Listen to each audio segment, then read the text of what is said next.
زبان است تو، فرهنگ است تو، تمدن است تو، مولانا است تو، مسعود است تو، زبان فارسی است تو، جغرافیا است تو، حبیب الله کلکانی است تو، ابن سینا است تو، رابعه بلخی است تو، خواجه عبدالله انصار است تو، هرات است تو، مزار است تو، کابل است تو.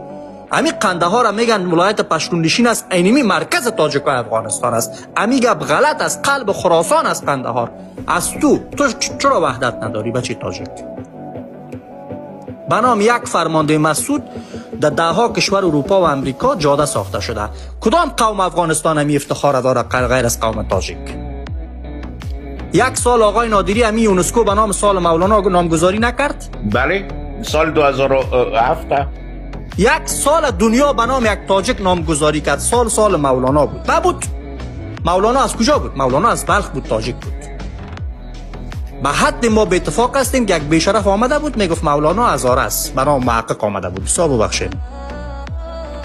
ما به حد به اتفاق هستیم که یک هنرمند ما را پشتون میگه ای پشتون است، دانشمند ما را هزاره میگه هزاره است. این نتیجه به اتفاقی قوم تاجک است. از شخصیت های علمی ما، فرهنگی ما، تاریخی ما درست پاسداری و نیکوداشت نمیکنیم. باید بکنیم. ما تاجک افغانستان